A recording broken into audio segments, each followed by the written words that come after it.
Yep, this time things will get a bit exciting as we find ourselves in some gale force winds. But let's take a look at this passage that we are about to go on. We'll start off in Prince Rupert, Canada, and work our way north as usual.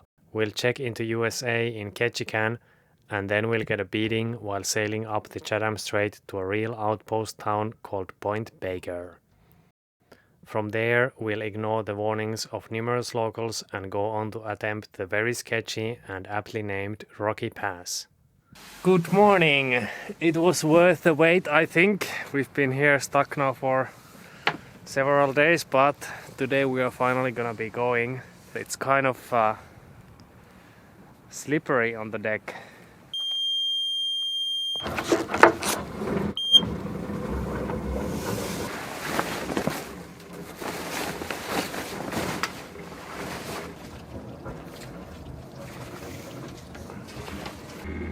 And this is how much rain we had the last few days, because this bucket was empty when we came and only the top is frozen, so it's not that cold yet.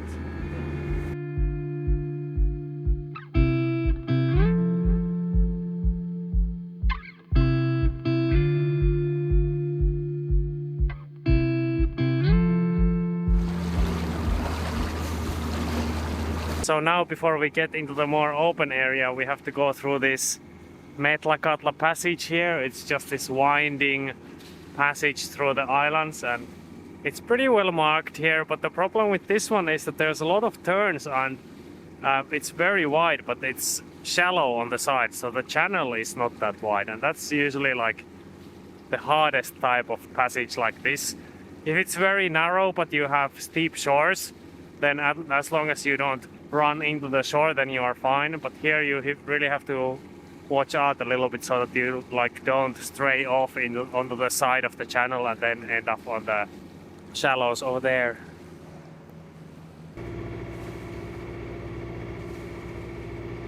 This navigation mark here, I'm actually not sure which side to leave it on. It's marking this shallow in the middle of the channel, and it's green, red and green.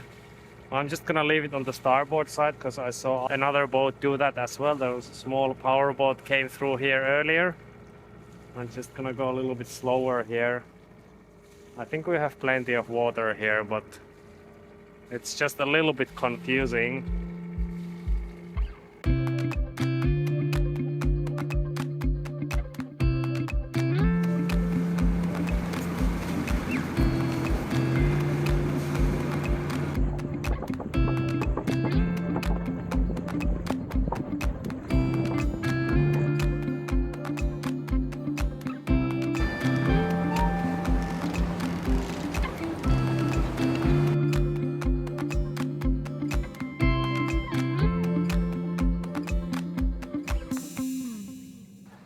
I just called the United States Customs and Border Protection, and that put a bit of a damper on our plans because, well, we need to check in face to face because of our visas and so on, so we need an actual officer, and that means that we have to go to their office in Ketchikan. Apparently they didn't want to come to the boat. We have to go to the office, and they normally close at 10 p.m. But I said we likely wouldn't be there that early yet. We're gonna be there in the night. And then they just said that they will leave an officer on duty just for us. And it didn't sound like they'd be very happy to wait very long. So we kind of have to make it there as quickly as possible.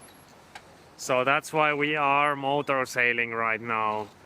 The wind is filling up, so soon I think we are gonna be hoisting or putting the full sails, and then we should be able to do 6-7 knots with just the sails.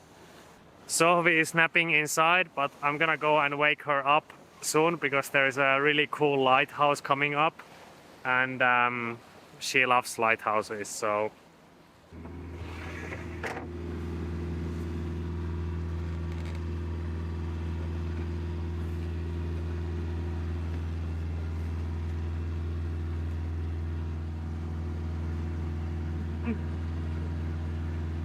Olemme saapumassa hienolle majakalle.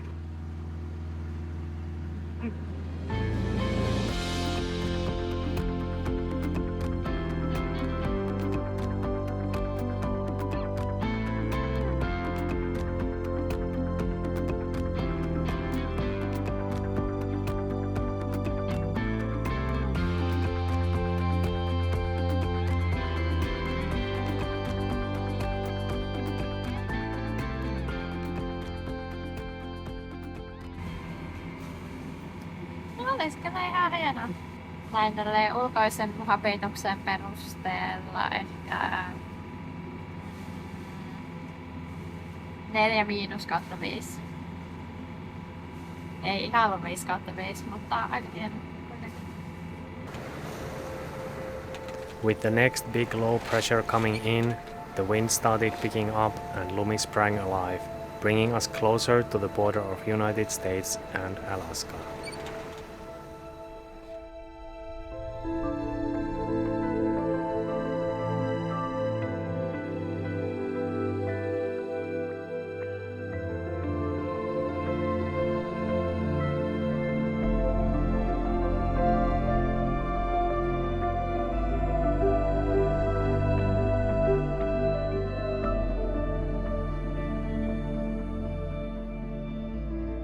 We've just crossed the international border to USA, so that means that we made it to Alaska. I mean, we still want to go further up north this winter and make it all the way to where we can ski, but this is certainly like it's a milestone, but we are not popping the champagne yet. Normally at this point, you know, when we cross the border, I would take down the Canadian courtesy flag and put up the US courtesy flag on the starboard spreader here. But unfortunately, well, there's two problems with that. First of all, the Canadian courtesy flag blew off in a storm, so we don't have that. So nothing to be done in that regard. And then the US courtesy flag, well, I couldn't find one because all the US flags that I found so far are just huge. You know, apparently, of course, an American flag, it must be big. You can't get it in a small version. Everything is big in USA. We'll get one later if we ever find a small flag.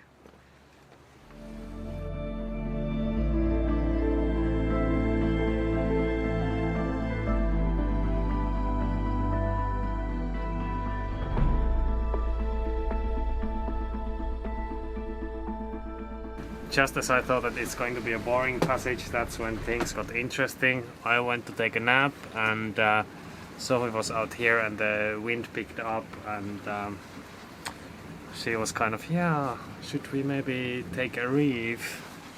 And I'm glad that we did, because now we are doing like 7 knots with just the reefed mainsail. We have 2 reefs in the mainsail, so we have a really small mainsail because our second reef, it's a pretty big reef, so we don't have much sail out at all. Also, and it's snowing sideways outside. I'll show you here on the map. This is where we were like, oh shit, we need to take a reef, and that's where we reefed. And then here we jibed this course change there. And now we have 12 more miles to go to the harbor.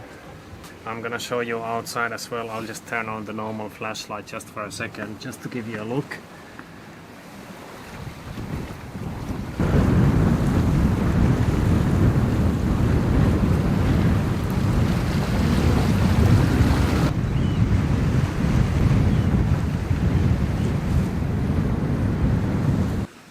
It's a little bit exciting. I just don't like sailing in the complete pitch black darkness here with all of the logs floating around. That's like kind of the thing that I have a problem with.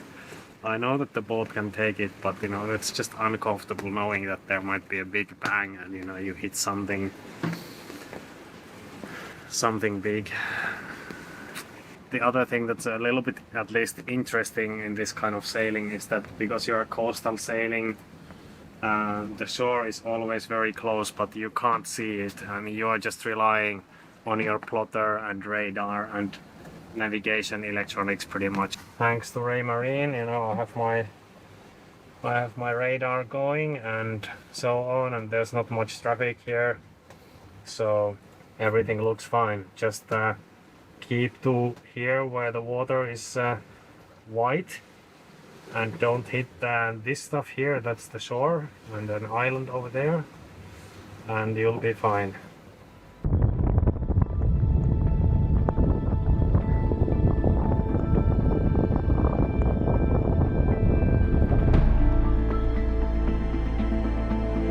Sailing into a new town and coming into a new harbor in the dark is not really exactly easy, especially when it's also windy and snowing and raining. Not only that, but the harbor assigned us a slip that was all the way in the back behind all of the fishing boats.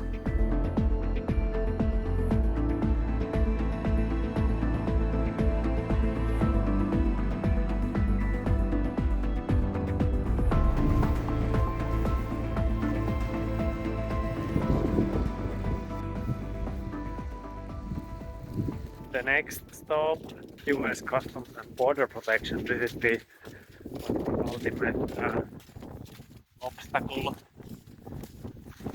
I'm a little bit almost offended that it seems like they're not even gonna come to the boat. Like we crossed the Canadian border and now the US border, and no one has inspected us.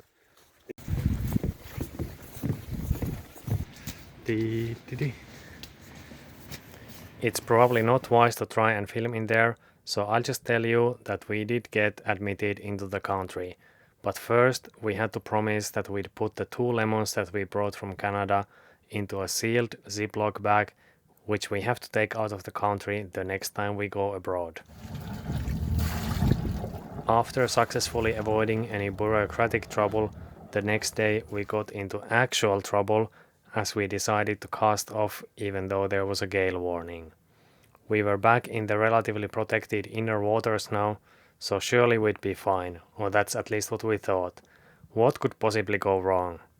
And it did start off innocently enough.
In the end, Chatham Strait lived up to its fierce reputation.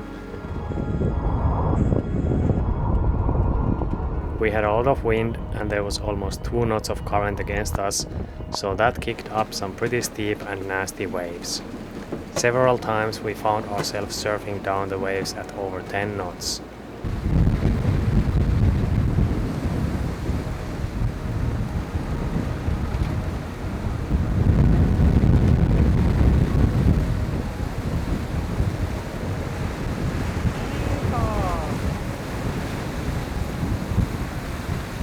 Lumi was handling all of it with ease, but we are just getting used to the capabilities of this boat, so we were holding on tight. We had to put in a jibe though, so that's where we needed to take some action.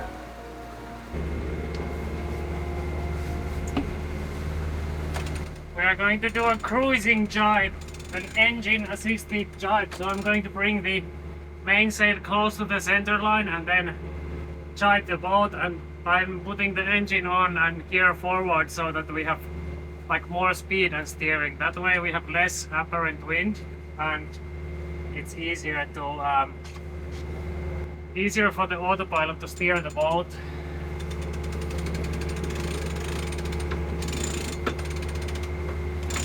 Because when you put the mainsail on the center line, the boat becomes quite, you know, squiggly. It wants to go to both sides and your speed slows down, and that's not good when you're driving.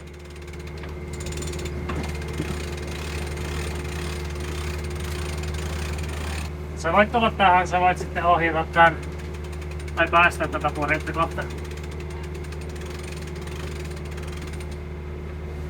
Okei, tuu vaan. Sano sitten. Joo, joo.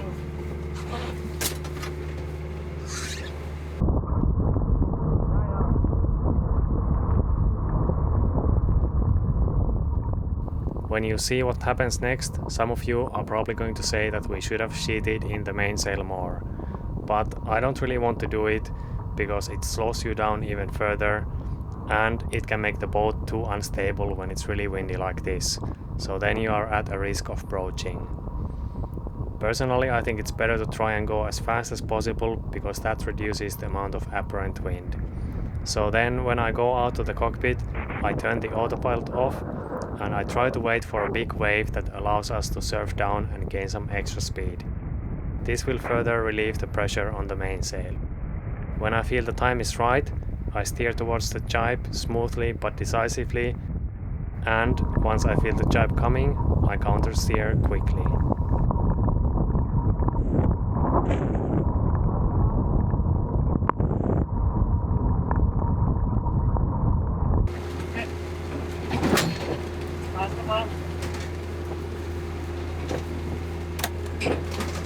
Missä jossain? Missä sä oot missä? Tuolla jossain eessä. Ei oo tässä.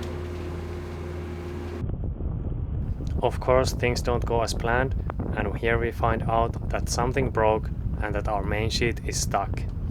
Luckily, our traveler was in the middle, so I release it to ease the mainsail into position. Saa juurissa tossa blogissa. Tai blogi meni rikki näin.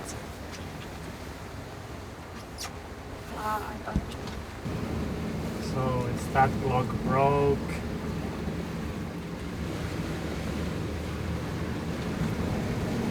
Because of my previous racing days, I'm used to jibing like this, but we should probably look into a boom brake too. So if you got some good ideas, just let me know in the comments.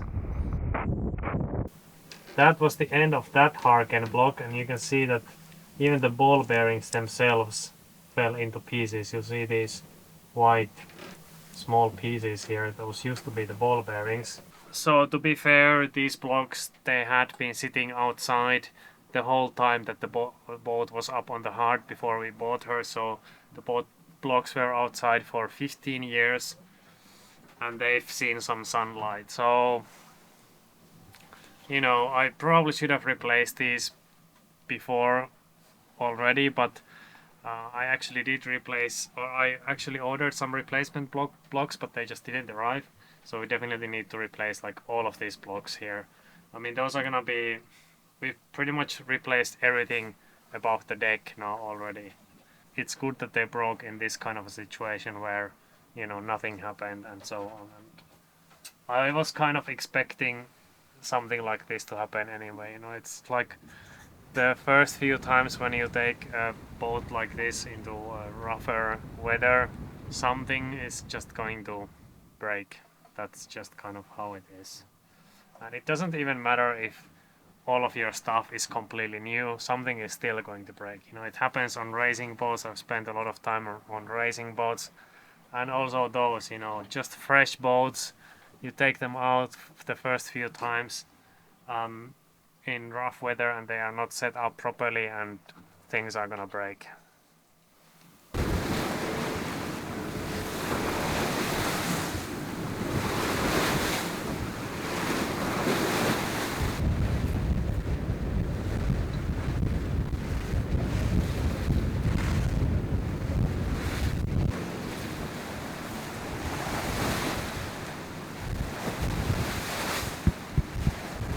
We definitely got a proper welcome to Alaska and learned a bit of a lesson about respecting the weather here. We finally battled our way to the exciting entrance to Point Baker, and little did we know that our upcoming trip through the Rocky Pass would be even more difficult than any of this.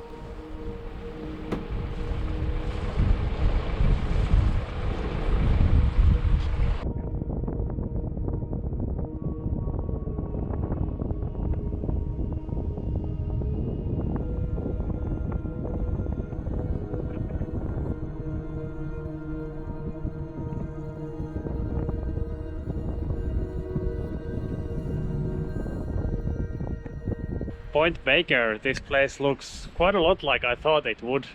And this guy who was here, he was really friendly. He took our license. He said it's outside. It's currently 40 knots, gusting 60s. The weather forecast was more like 20 knots. So yeah, it was quite. And he was like, "I'm surprised to see you come in this during this type of weather." So it's kind of like deja vu from Yeah, pretty much like the last cup. windy. Yeah, it's been like the theme of the last few days. But let's go and take a look around.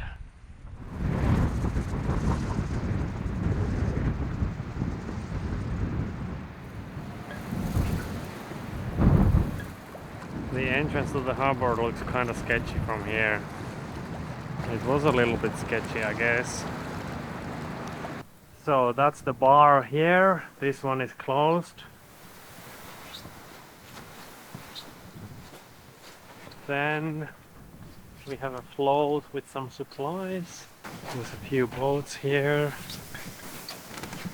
Sailboat right there.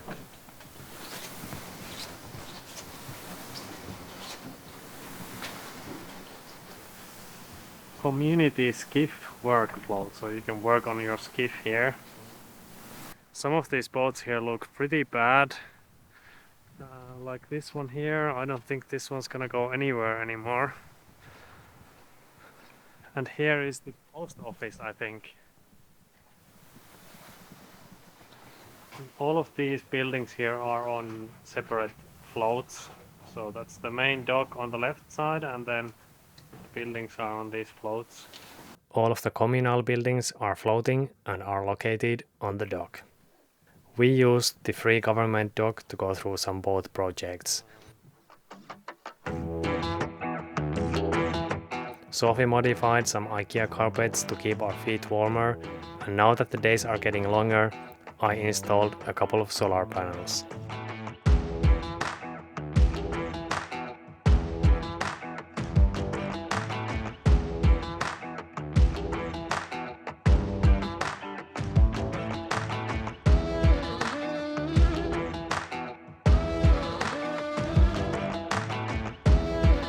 I also tried changing the impeller on this outboard that we got as a gift, but obviously once again I had no idea what I was doing, and everything went well until I failed to install the outboard leg back on. Thanks to the local gentleman who eventually took pity on me and put it back on.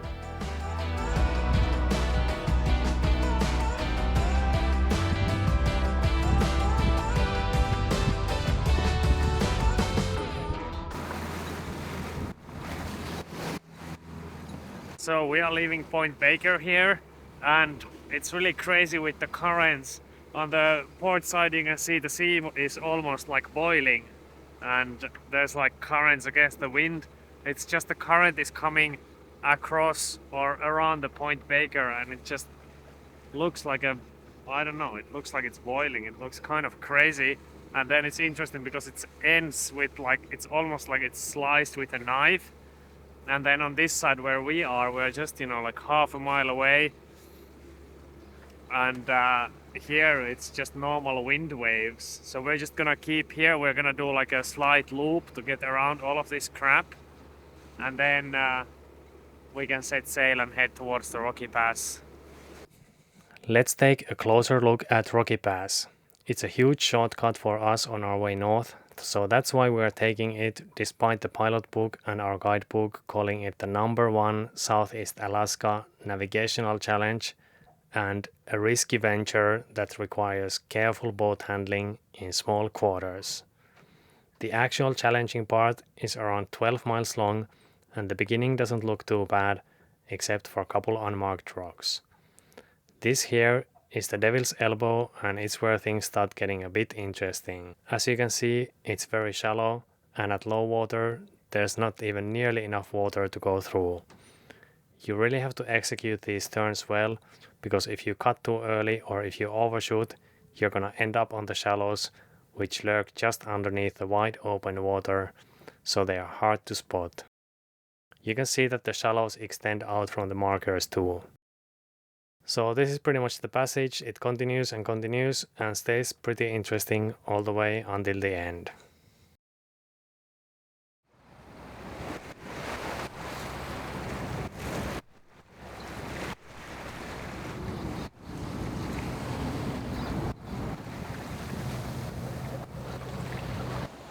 This here is ice, by the way.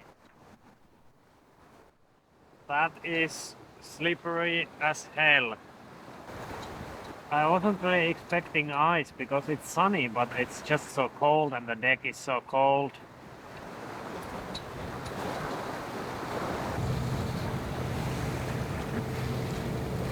So we are now entering the Rocky Pass, and we are gonna have our hands full the next few hours. This is a rather long passage, so I'm not sure how much I'm going to be able to film. I will set up some cameras. Yeah, you go through here, and this is the tricky section here where I've placed the waypoints with some instructions from our cruising guides and so on.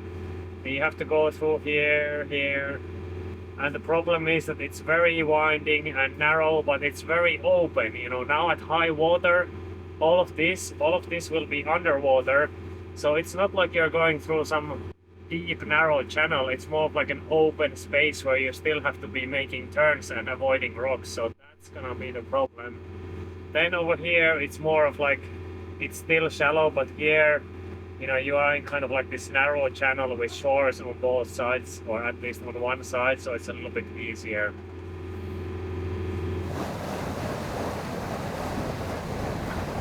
When we were at Baker Point, about half of the locals said that the pass is not a problem for us and that we should do it, and half of them said that we should not do it. So the votes went pretty much 50-50.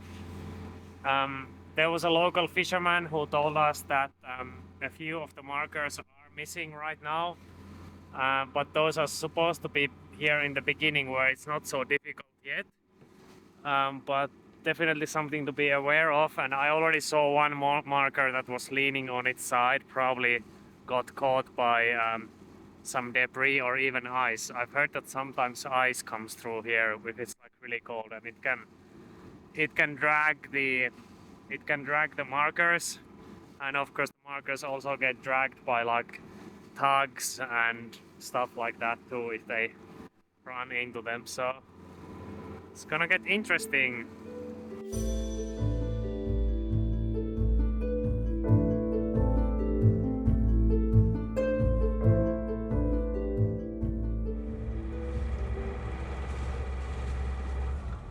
Mitä?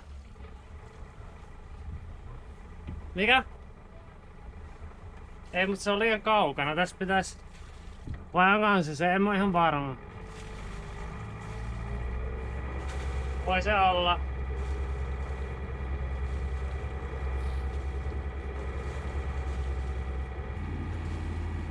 Toi on vihreä solvi, toi seuraava mikä näkyy. Et se punainen puuttuu ja toi on vihreä toi seuraava. So there's definitely the red marker is missing here. There's kelp here and rocks over there on the starboard side. We are now at the Devil's Elbow, which is the first rocks of this route, and as far as I can see, all of the markers here are missing. I can't see any of the green markers, which are like the more important ones.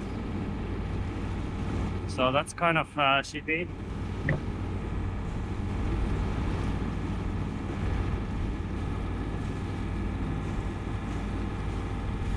So we're going to be just toying with the electronic navigation here because it's like impossible to... It's very hard to navigate here. And well, you can't see it really because it's a wide angle camera, but we're going like through here, through these rocks over here.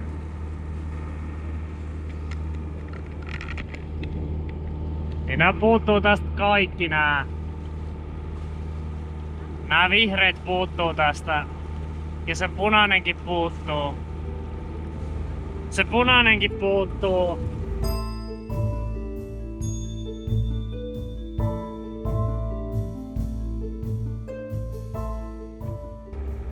There's a little bit of current here, but not too bad. It's lucky that I think I can see these rocks where the markers used to be. Or at least this one over here. Yeah, I can see the stump where the marker used to be. That's where it used to be, right on top of that rock over there. So that's one of the missing ones. There were two others too, but... So that was the first turn of the elbow, and now we're coming on to the second turn soon. Että toi on se punainen poiju, mikä piti olla tuolla mutkassa.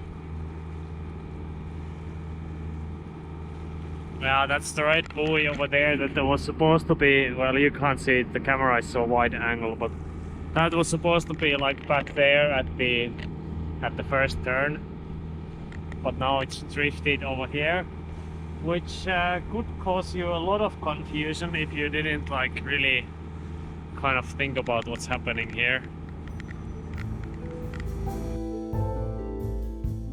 So not just one or two of the marks were missing, but actually all of them were missing. And later we found out that they had been taken out for the winter or for servicing. And that's when the navigation becomes really challenging. The shores are shallow, so you can't really stick to a shore and follow that either.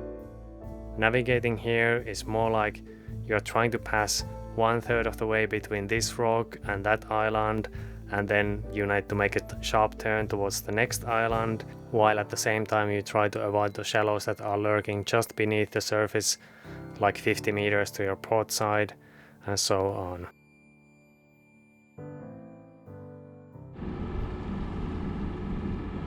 Taas puuttuu toi punainen.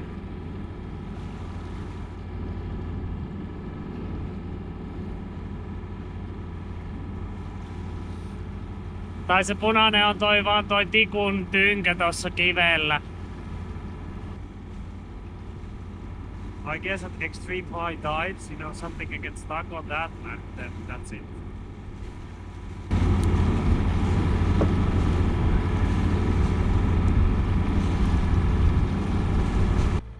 Taas puuttuu vihreä.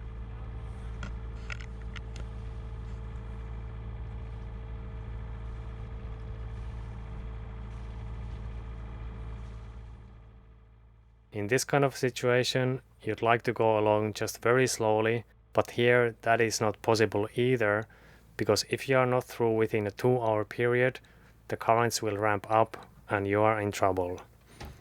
Theoretically, there's a few spots where it would be possible to anchor here and wait for the next tide cycle, but we didn't want to do that as there was a snowstorm coming in and we wanted to get into a better anchorage.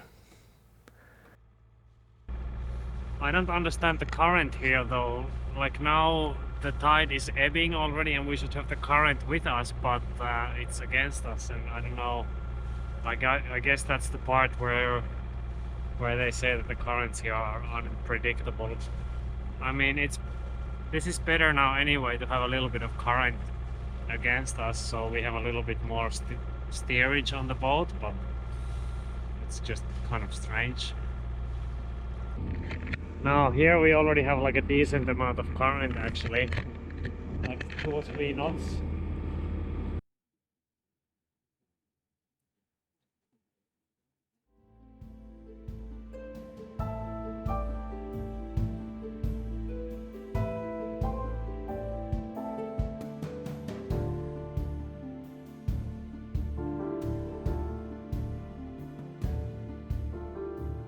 Transiting the rocky pass with most of the navigational aids missing took all of our concentration, so by the time we got to our anchorage we were absolutely exhausted.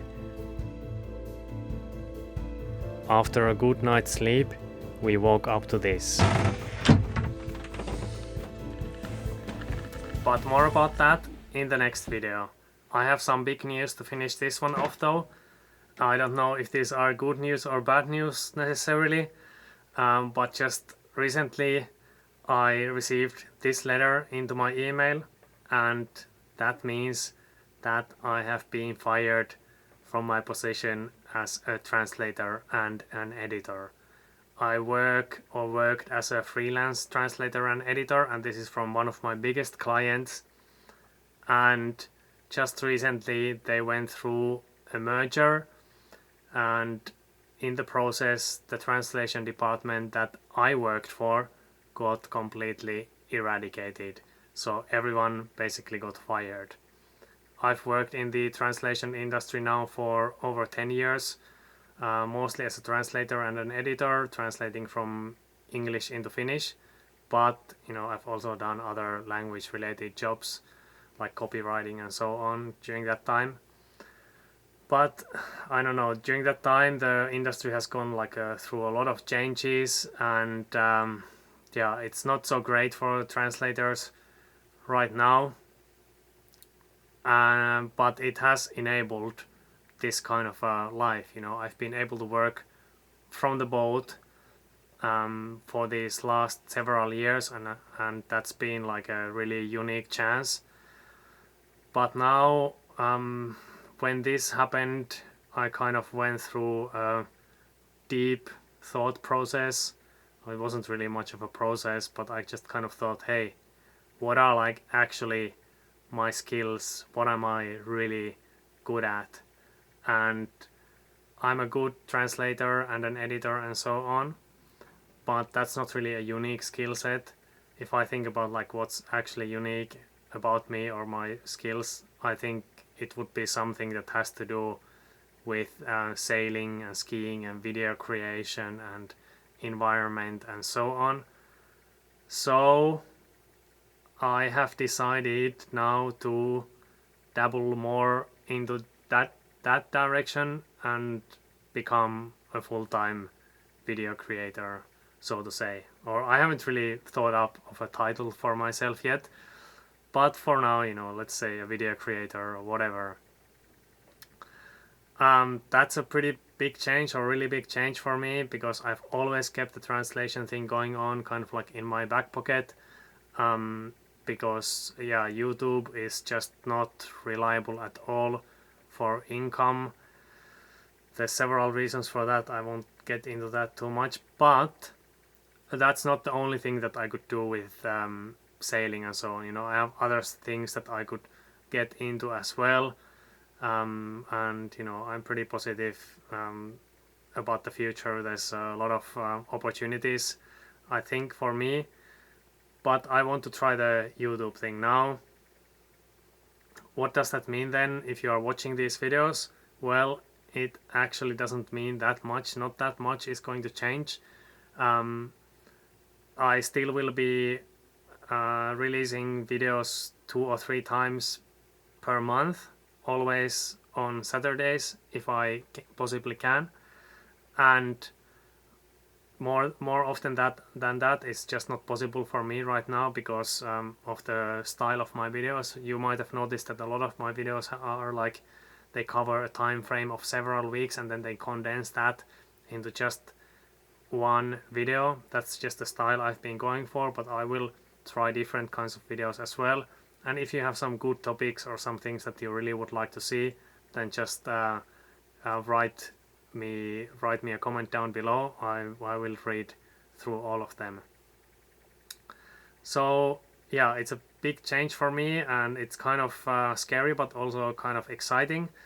If you want to support me on this journey, then of course the best way always is just to watch these videos if you like them. Watch the videos, share them with your friends, you can subscribe to the channel, and so on. That's the best way always. And then if you do have the financial means, and especially now when I don't know, I'm going through all of this, then there's basically two other ways as well for those of you with the cash. There's the Patreon page, and if you join up on Patreon, you get access to the boat tracker and a WhatsApp chat group, and you also get access to ad-free videos or early release videos. I try to do those, always have the videos released a little bit earlier and ad-free for patrons if at all possible. That depends on the internet bandwidth that I have available at that time. But those are the things that you get on Patreon. Then we have the merchandise, some really nice hoodies and stickers. A lot of people who have bought these have gotten back to me and said that they've been really happy with them.